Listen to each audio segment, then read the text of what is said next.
Hello and welcome to Foreign Policy Live. I'm Ravi Agrawal, FP's editor-in-chief. Now, as many of you know, I typically do the asking on this show. FP Live is where we have smart conversations with policymakers, experts, even world leaders sometimes. And we usually take some questions from you, our global audience. Well, my team has been wanting me to try something different for one episode this summer, and that's an AMA, an Ask Me Anything. And I have to say, we've just been blown away by the sheer number of questions coming in and how smart and thoughtful they are. I can't promise I'll be able to answer everything, but I will take a stab. And so, with me to make this happen is my colleague and FP's executive editor, Amelia Lester. Hi, Amelia. Hi, you may recognize me from hosting our Reporters Notebook Lives. Those are the FP Lives where we bring you insights from our news team. But today I get to turn the tables on our editor-in-chief, Ravi. And I should mention, just as full disclosure, that we aren't just colleagues. We are also old friends, dating back to our college days. So I may try and slip in a few personal questions here too. But before that, let's get to some of the topics people have written in about. Okay, there's a lot of serious ground to cover here. So let's start with the greatest war on European soil since World War II, which is, of course, Russia's invasion of Ukraine. And Kathy Long Holland wants to know about the chances for a negotiated settlement to the war. And relatedly, Tim Hansen asked who is best suited to bring Ukraine and Russia to the table to end this war. Gosh, I like how you started with the toughest question first, Amelia.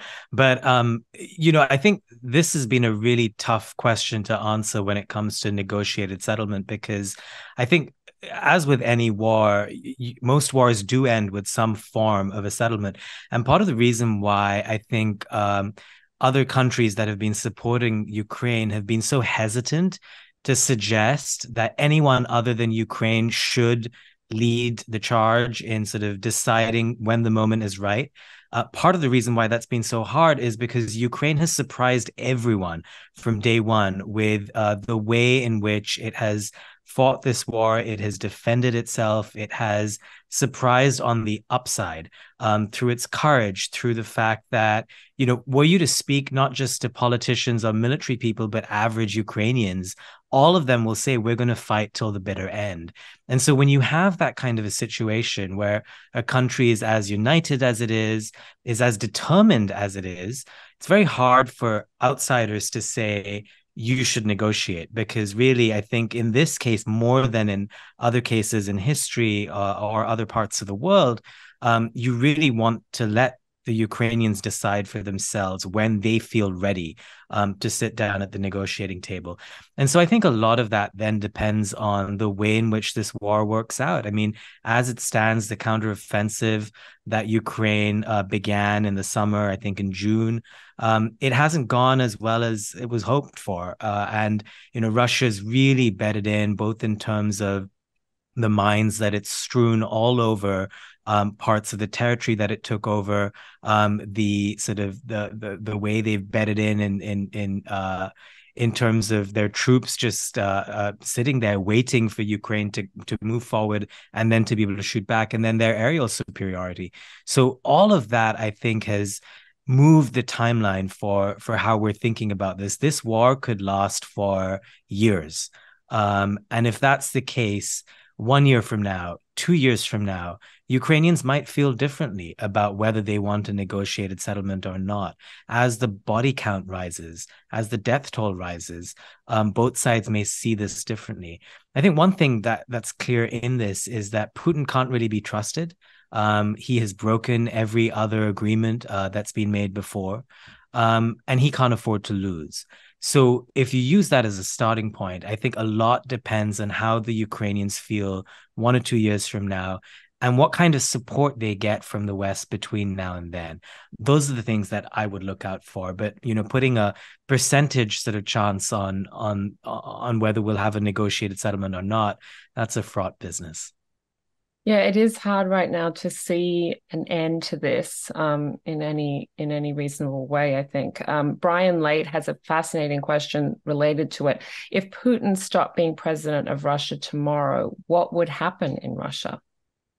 Gosh, so I think the assumption here is that Putin dies, right? Because to me, it's unimaginable that Putin leaves office through any other means but death, because he will engineer whatever way he can to stay in power. If Putin's not around, any number of things could happen. I think scenario one is that his closest advisors, the people who've propped him up, some of the oligarchs, the Siloviki, as we call them, the people closest to him who need him or who counted on his support to survive and thrive in Putin's Russia, they might want to nominate someone who is a familiar face, someone who's safe, someone who allows that sort of system of patronage to continue. That's one scenario. Another scenario could be that, and again, so much depends on the timing, but if this is a couple of years from now, sanctions have really begun to bite. Russia's economy has really suffered. We've seen in the last few weeks the ruble has really declined precipitously. If all of that continues, then it's a different calculus. You might have a group of people who were once close to Putin, who suddenly, with him gone, they might feel that they want a change, they want a different direction, if only for their own survival. So it's a great question to think through. And I wish more policymakers were thinking through what happens in a post-Putin scenario, because that really is the one thing that's very hard for us to examine in terms of possibilities. But it is the thing we have to prepare for. He's not going to live forever.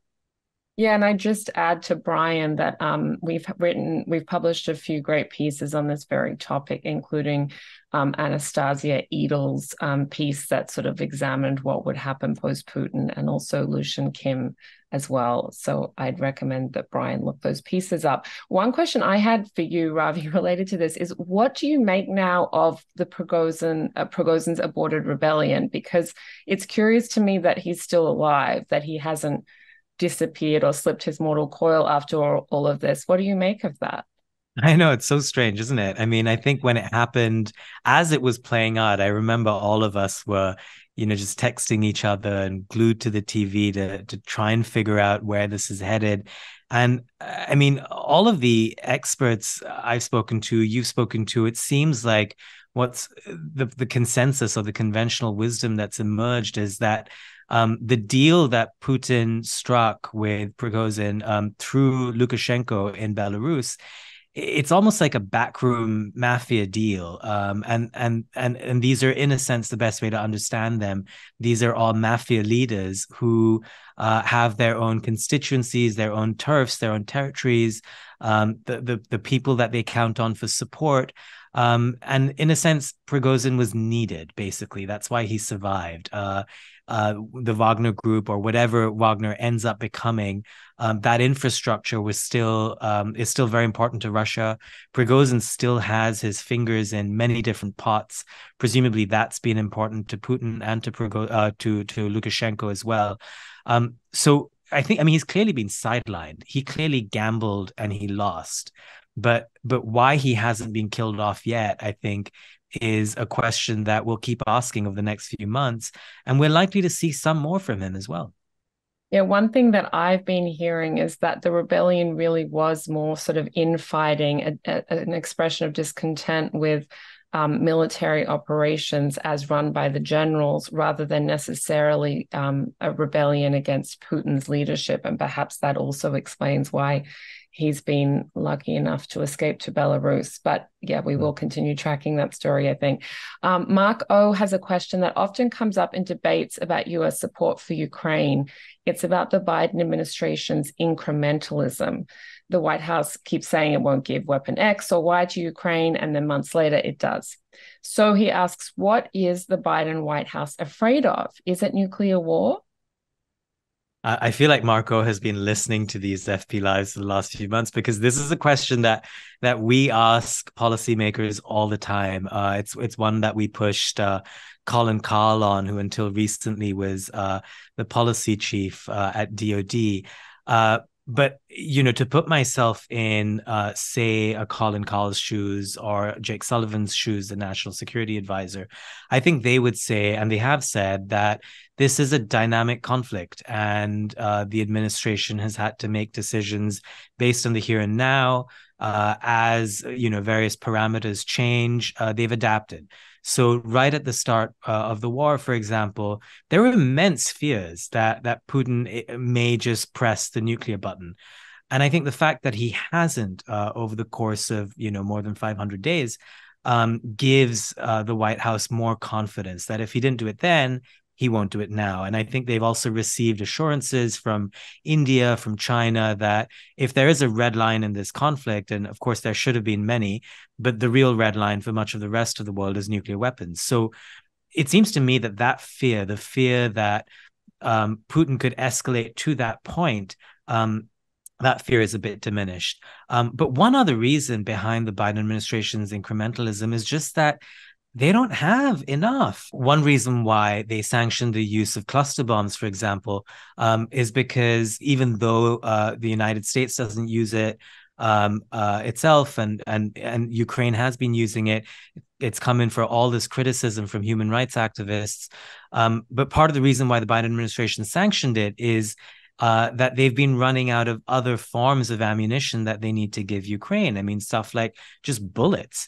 And so that's another reason why the Biden administration has struggled with supply and its ability to give Ukraine just about enough that it needs while still holding on to some when it comes to other arenas that America's engaged in. So those would be some of the answers I think that the Biden administration would point to, but it's not enough to stop the criticism for sure. Yeah, I might just add that some of that criticism has come from FP's own Stephen Walt, who wrote a very widely read piece recently about cluster bombs and what he called the contradictions of liberalism regarding the Biden administration's decision to send those to Ukraine. And also Jack Detch, an FP reporter, has written a lot about the kind of effects of that incrementalism on Ukraine's ability to successfully plan and implement the use of those weapons and weapons technologies.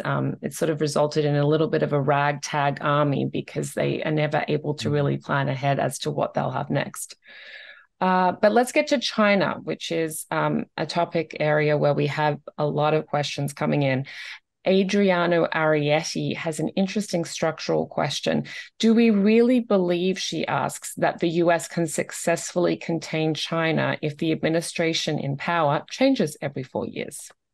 That's such a great question, and I think it's such a thought-provoking one. It's a great thought exercise. Look, I mean, as it stands for now, if there's one thing that Dems and Republicans really agree on, it's being tough on China. So, on that sense, there's actually a strange consistency in U.S. policy on China over the last few years. America began to get tougher under President Trump, which was sort of the brainchild of a guy called Robert Lighthizer, who was the U.S. Trade Secretary. But the Biden administration has pretty much continued a lot of those policies of being tougher on China. The trade tariffs are still in place. America's clearly been trying to isolate and contain China for a while. But, on the structural question that you ask of whether a short-term sort of power or power that has turnover every 4 years is less effective than a leadership that is in power for life, like Xi Jinping is. I think there are pros and cons. So China can have a greater consistency of policymaking over time. There's no doubt about that. And that gives it certain strengths. It gives it certain ability to pull off longer term visions, especially when it comes to investments, whether it's investments in military, whether it's things that go beyond the quick payoffs, so big infrastructural projects, for example. But if that's the pro, the con is that when China makes a mistake, the checks and balances don't kick in as quickly. So, much of the economic problems that China is now seeing, you could argue that a democratic government with enough dissent and enough opposing voices would have made serious arguments against some of China's economic policies, whether it's real estate, whether it's debt related, and that might have adapted some of Beijing's policymaking. So I think it works both ways. I think, one way to think about this is, given a choice, most people tend to choose moving to countries that have democratically elected governments than not. I mean, the United States has far more net incoming immigration than China does. And of course, China's population is about 4 to 5 times America's size. So I think, the answer probably lies somewhere in there. And of course, we should note that we are two immigrants to America talking now as well. Um, she also asked another excellent question, which you and I have talked about in the past.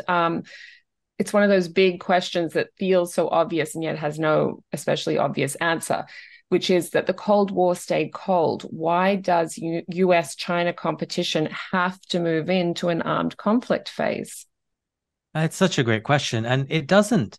It doesn't. It's sometimes crazy to me that communications between the United States and China at the highest levels are as bad as they are right now. There was an incident in June when a Chinese destroyer cut across an American warship in the Taiwan Straits.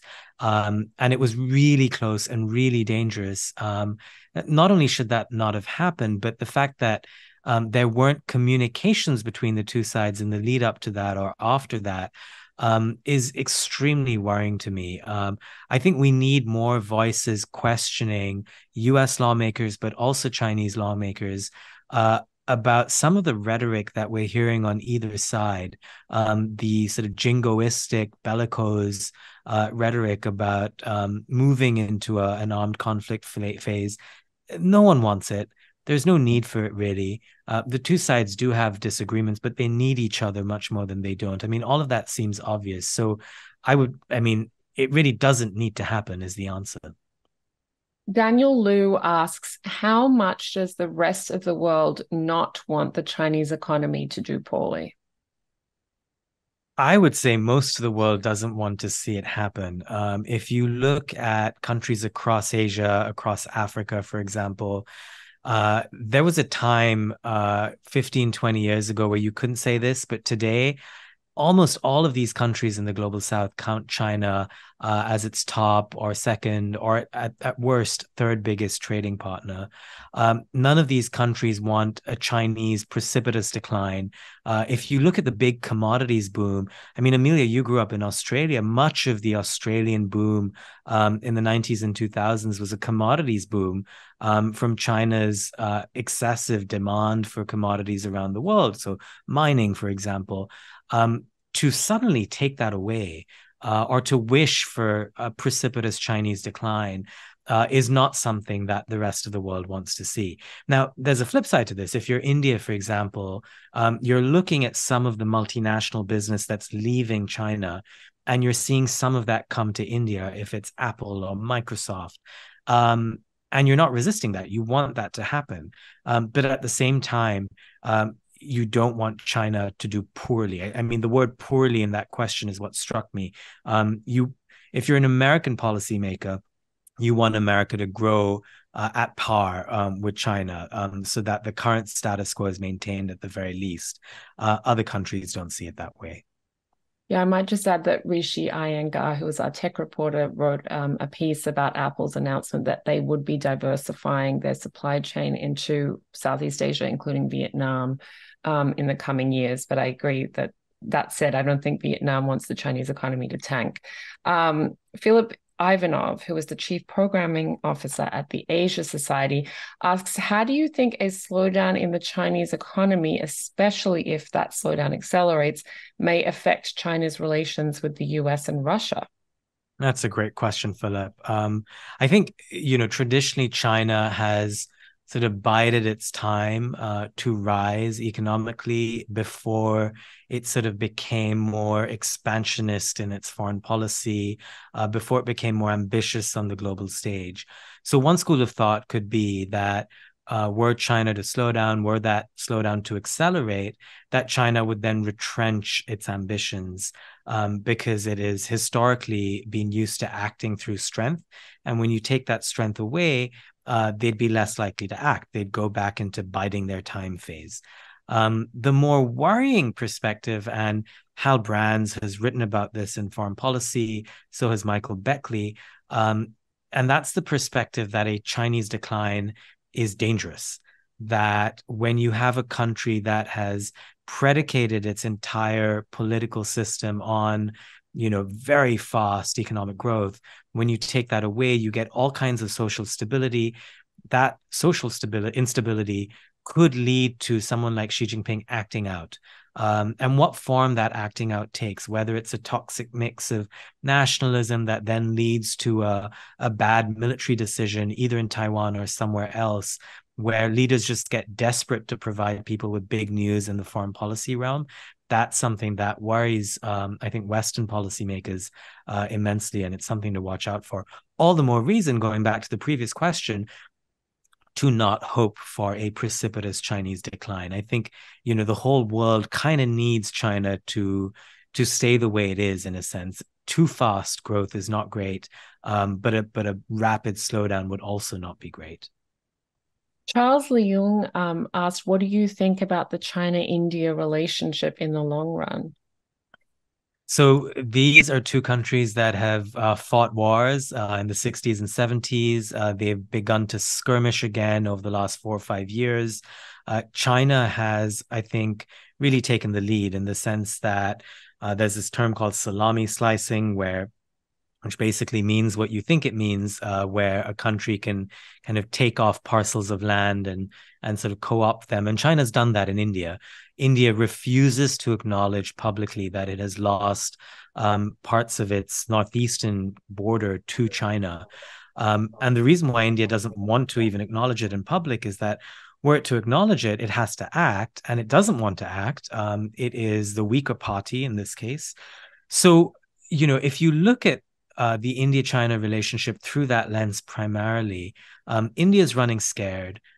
China has been making similar moves in other parts, Bhutan, Nepal, for example.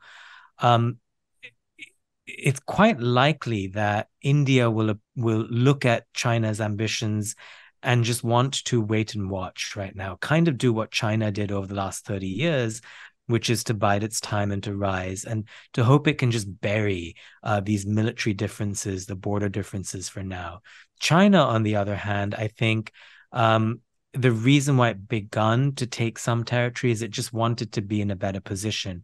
The question is whether it's willing to stop there, whether it's willing to see that it is now engaged in so many arenas around the world and primarily in competition with the United States, whether it just wants to sit still. So I think the two sides will be tense at each other, with each other for many years to come.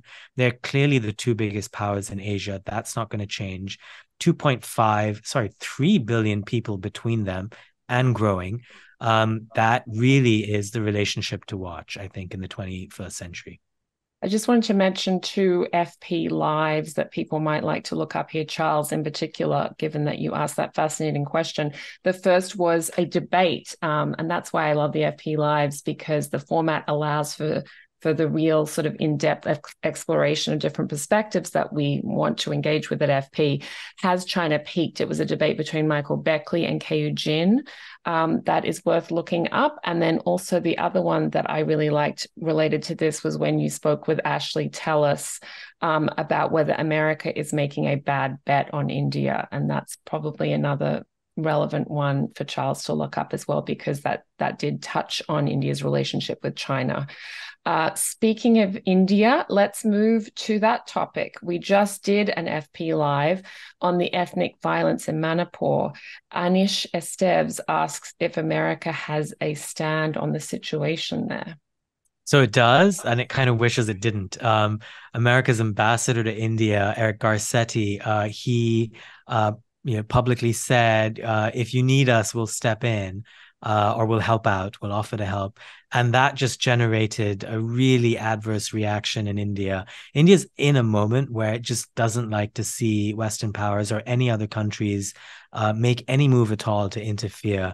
It's done this successfully with Kashmir, where it has sort of convinced Western powers to just stay out of it. And I think it's trying to maintain that line on other issues as well. It's reached the point, I think, where if Western powers want to sort of move policy in India, it's best to do it quietly, because saying anything in public tends to have this huge backfire effect in India. And even sort of liberals in India then say that the space for them to push the government is limited. They need to rally around the flag as well. It's a very strange moment. I don't agree with it, but that's just where it is. I know you attended some events in Washington, D.C. around the visit of Modi. I'm curious for your take on how Modi and Biden get along and how that personal relationship may have inflected the geopolitical one. So Modi is well known for prioritizing personal relationships. There's also sort of the showbiz element of it, where he's very good at just like hugging world leaders. He's very touchy-feely, loves to sort of use that to good effect, and with one eye on the cameras. He's just a very media-savvy politician. Biden less so. By all accounts, the two do have a good working relationship. And you could say that, successive US administrations now have really begun to value India as a partner. So this isn't exclusive to Biden. I mean, even Trump had a pretty good relationship with India, as did Biden, going all the way back, I think, to George W. Bush.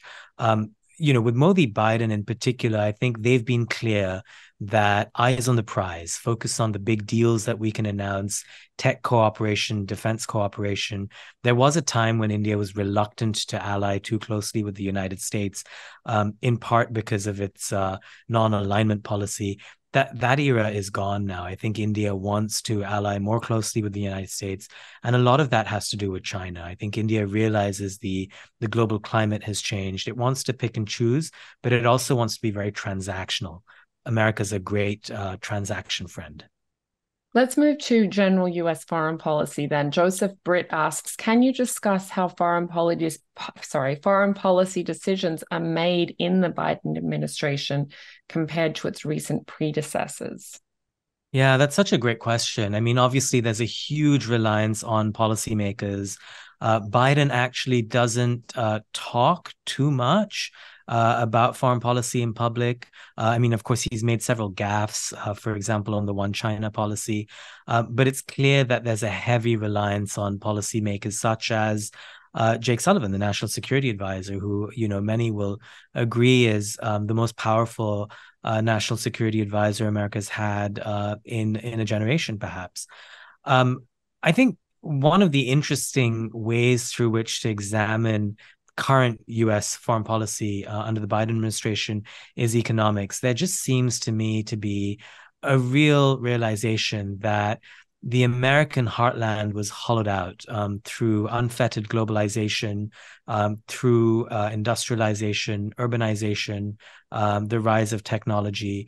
All of these forces, which America was party to through its policies in the 80s and 90s, through sort of free market absolutism, this administration just seems deeply, deeply aware of how the American heartland has been hollowed out. And so when they talk about foreign policy for the middle class, they really mean it. You can take a look at the interview I did with Heather Boucher, who's on the Council of Economic Advisors. And it's so clear that through her own life story, that the hollowing out of the American base is very important. And so there's this pinning together of industrial policy and foreign policy with a progressive agenda, which means, also talking about daycare or elder care or healthcare when you're talking about semiconductor fabrication plants. And that sort of approach of looking at the middle class first, I think really animates this administration when it comes to foreign policy in a way that I don't think we've seen in my lifetime in US foreign policy making. Yeah, that was a great conversation about something I've long wondered about.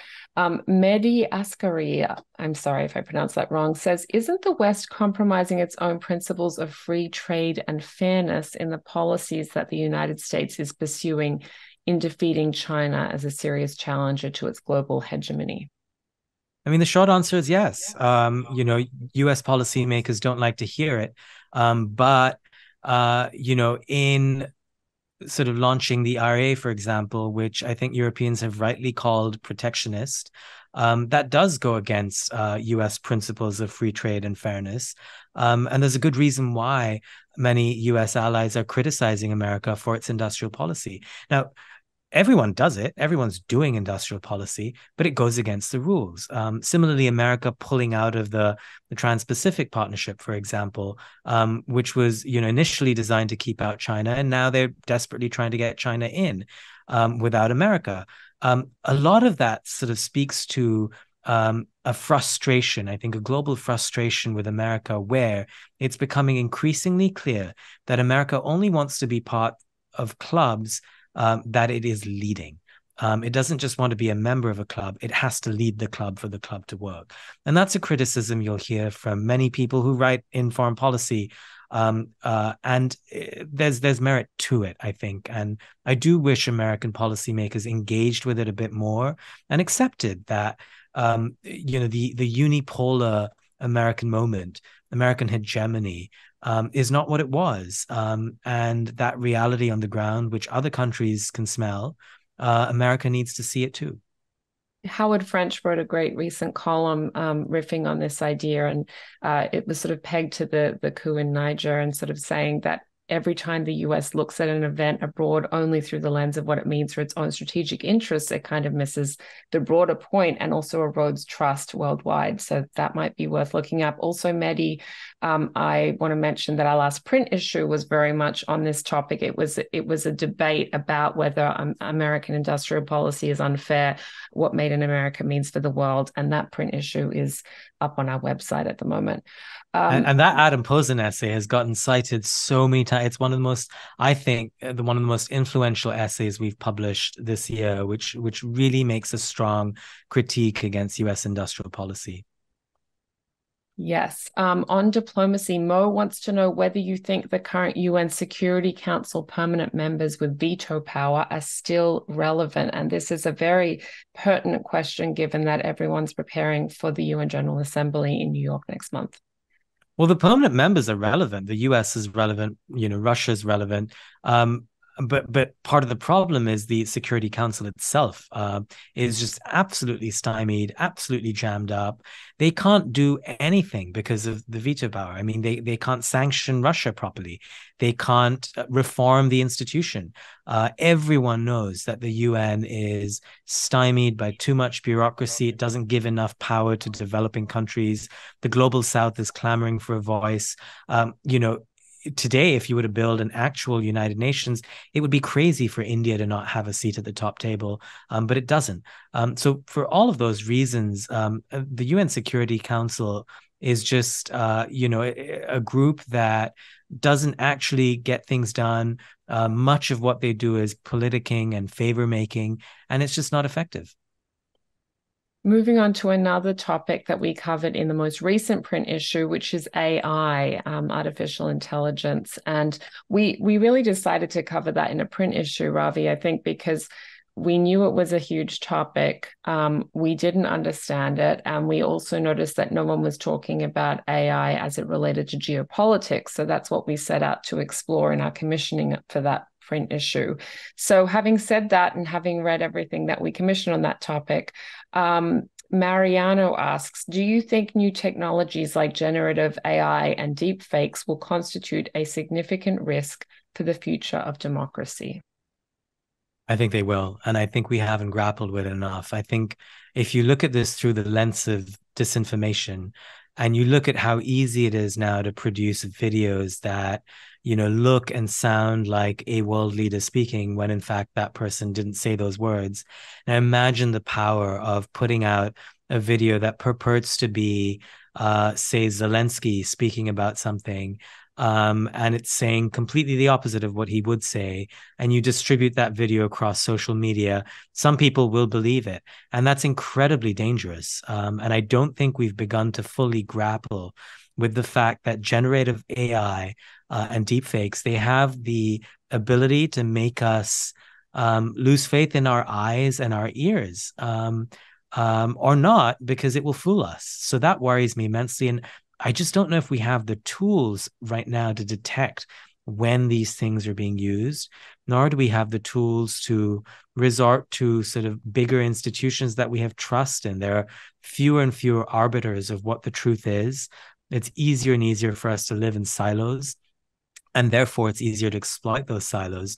And so all of the things that we've seen over the last 20 years with technology and social media, we know what can go wrong. I feel like AI can superpower all of those things that could go wrong, and we are not equipped to deal with it. And Paul Share wrote an essay and, in fact, spoke to you on FP Live to sort of give some thoughts on how we can begin to think about regulating this wild west of AI, because it's certainly a topic that we're going to have to keep covering. Lastly, climate change, before we get to some personal questions. Climate change. What effect do you see climate change having on future foreign policy? I think it's already having an effect. There's a great piece up on our site this week that, basically looks at whether you can compartmentalize climate as an issue in US foreign policy making with China. And the answer is not really, because even though America wants to be able to hurt China in some respects and yet cooperate on climate change, the Chinese don't see it as such. They see it as an all or nothing partnership. So if you want climate change talks to go ahead, then you have to talk to us on other issues. That's just one current example of climate change having a big impact on foreign policy, where I think the United States is so worried about climate change that it may have to make concessions in other areas, which is a good thing for the world, of course. But I think when you look at smaller countries, much of their advocacy and policy making is going to be linked to climate change. I mean, I was at COP27 last year in Sharm el Sheikh, and it was just so clear that for many countries in the global south now, this is becoming issue number one. But more than that, they're getting together to really push the West to invest in solutions for the global south. And I think that pressure is coming to bear. The West is beginning to release more funds. It's still just a drop in an ocean of what's required. But I think as an issue, this is going to be more dominant in the years to come. And that question was from Stacey, by the way. Thank you for that, Stacey. I want to get to a few questions that people had about FP. RYP asks, how much money does FP spend on ground reporting versus analytical reporting? I feel like you can answer all of these questions, Amelia, but about 70% of what we do is analysis, about 30% is reportage. And of that reporting, we have a terrific team in DC, 6 reporters who, you read them all, I'm sure, but they really give us a macro global sense of what's going on in US foreign policy making. So they're on the ground there in DC, but globally we have an army of freelance reporters who we pick and choose, and we work with on specific stories for months at a time. That's how we're able to look into stories in different parts of the world. We don't have bureaus abroad. But what we rely on most of all is expertise. And that's where sort of the analysis part of FP comes into play. We rely on a lot of professors and policymakers and diplomats to write for us and to really bear on their expertise. And this is all part of what FP stands for, which is to give people more than what they're getting in the newspapers. We try to not repeat what you see out there elsewhere. We try to be additive. Yeah, and I just add that I think that it's our emphasis on reporting that really distinguishes FP from journals. We do think of ourselves as a magazine. We have lots of accessible points of entry for people, and our reporting is a big part of that. It enables us to sort of pose questions that we want answered and try to get to the bottom of them. Just last weekend, we published a report from the woods between Poland and Belarus and what the war in Ukraine has meant for the thousands of people who use that forest as a potential entry point to the EU, who are fleeing war in places like Syria. So that's an example that's not a story that you're really going to find in a big newspaper, but it's sort of connecting the dots between the migrant crisis, the war in Ukraine, and then the geopolitics of what's happening in Europe in terms of its immigration debate, just as an example. Mhm. Um, Lasita asks, what are the highlights of your time as editor in chief? Oh gosh, so many. FP Live for sure. It's been such a joy to be able to have a platform where we get to speak to experts and policymakers and leaders around the world. I think really expanding some of our global reporting, launching Africa Brief, Latin America Brief, I think has been a real point of pride for both of us, Amelia, right? I mean, for us to be able to cover two continents in greater detail with excellent reporters on the ground in Lagos and in Sao Paulo has just been a terrific addition, I think, to FP's work. And then adding columnists that we really value. You heard Howard French mentioned in this conversation earlier, but he's just such an experienced correspondent with a contrarian but deeply thought through point of view. I think that US policymakers need to hear, people around the world need to hear. Those are just some of the things I think that give me a lot of pride to be able to do as an editor in chief. Hassan Rahman Shafat wrote in to ask whether FP has ever faced any issues with any government for publishing news. We have lots. Usually, Amelia, you're the one who's dealing with all of those incoming requests and complaints from governments. But I'll give you one example of something. Amelia, this was before your time at FP, but it was a really fraught moment where I think this was in 2019 when India and Pakistan they had a border skirmish and there was a resulting dogfight, an aerial dogfight in which India claimed that it downed a Pakistani F-16. Pakistan claimed that all of its planes were intact. The media on both sides went with their respective government lines. So Indian media reported for days that India downed a Pakistani F-16. Pakistan's media was taking reporters to the border areas and saying, well, there's nothing here to see. No F-16s were down. For us sitting in DC, we looked at this story and something didn't smell right because both sides seemed to really be very convincing. So we got a scoop from several DoD officials who basically told us through an end user agreement they had on the F-16s, which were sold to Pakistan by the United States, that part of the end user agreement is a requirement for the United States to be able to check where these planes are. So the US was able to say that a plane wasn't downed.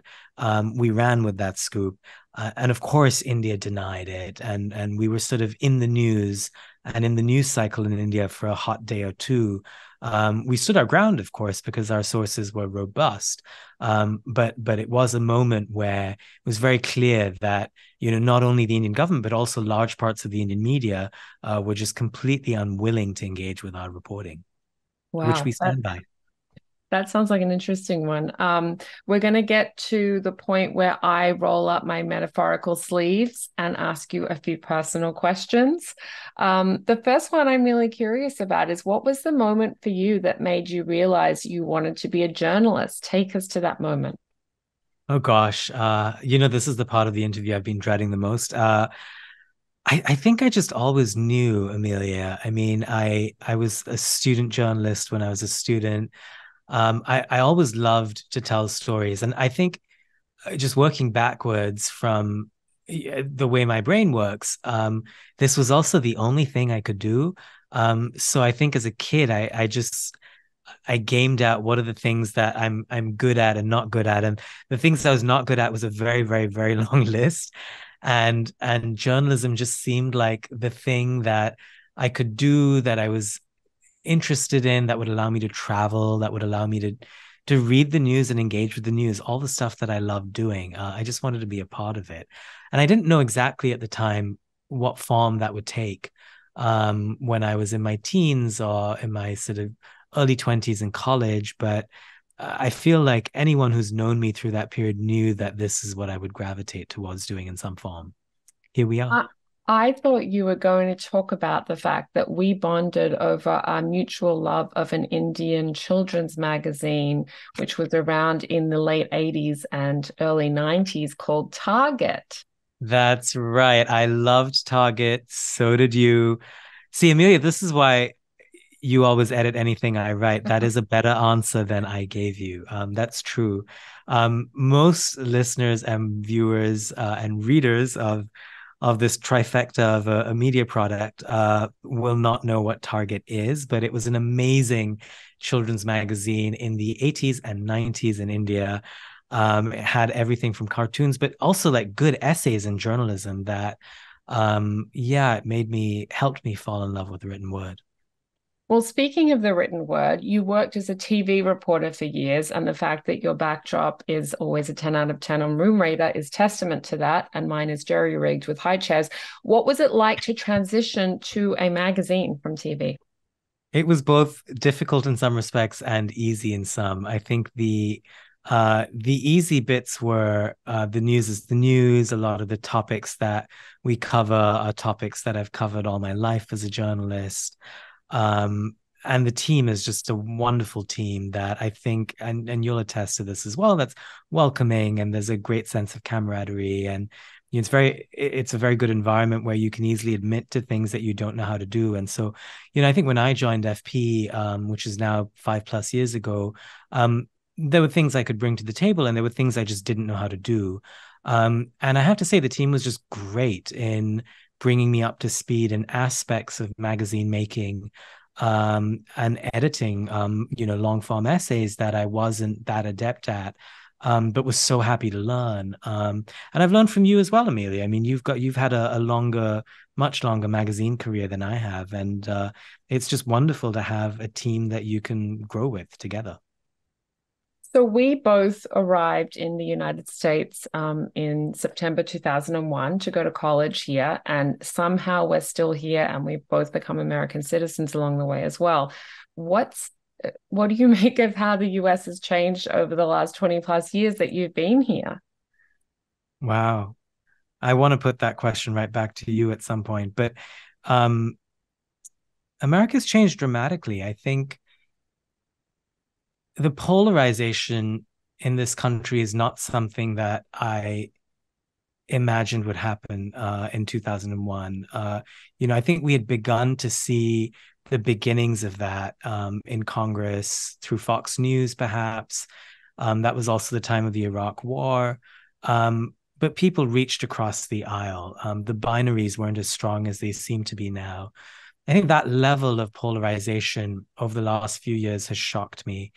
Um, and the bit that has also surprised me the most, I think, and I often say the country I understand least in the world is the United States. But I don't think that's true. Do you understand Kazakhstan more? no, you're right. Again, but America confounds me because we live here, we know so much about it, and despite that, it confounds us. How you can have large parts of this country that seem so supportive of a person who was born with a silver spoon, who claims to be fighting for the downtrodden, and yet has never lived their lives, who has 91 indictments against him, and yet is fighting as an outsider, who's done no wrong. I mean, it's parts of America seem to be in this fact-free kind of world that I don't understand. And I feel that other parts of the world just sometimes seem more accessible because, the basics make a bit more sense. Something that's often How would confronted you me. how would you answer that question? Um, yeah, I agree with you. I mean, I think that when I came here, it's hard to say. I never knew America pre 9/11, and I think that Yeah. in many ways you can chart pretty much everything that's happened in the US to 9/11 and the aftermath and the reactions to it. Because in some ways you could say that the rise of Trump is a reaction to a foreign policy establishment in the wake of 9/11 that kept making mistakes, that was really out of touch, that was sending young Americans to wars for no good reason.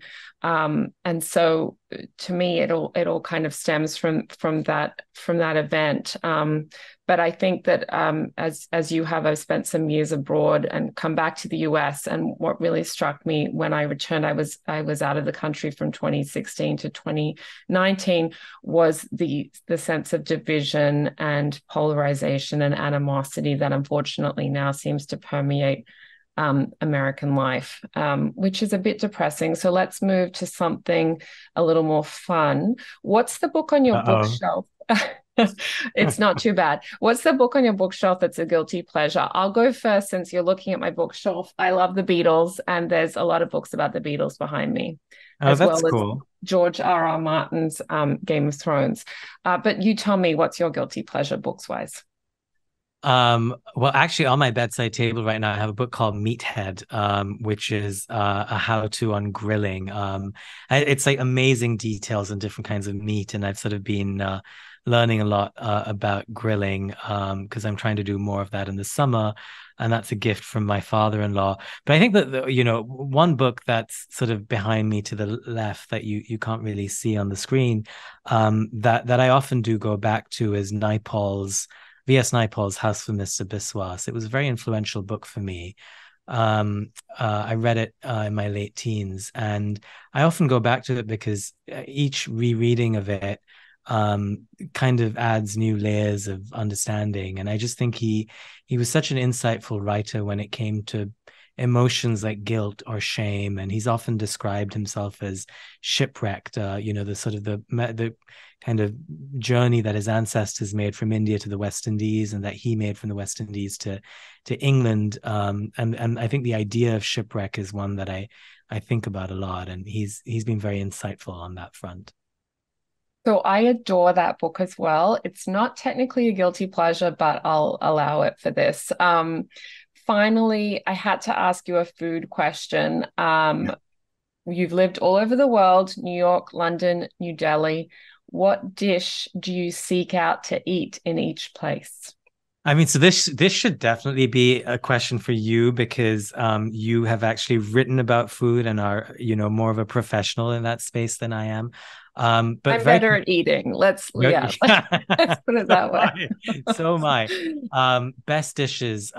New Delhi would be the kakuri kebabs in Old Delhi. It's sort of this lovely minced kind of lamb or goat meat, and it's kind of like finely blended with cream and spices and turned into a kebab.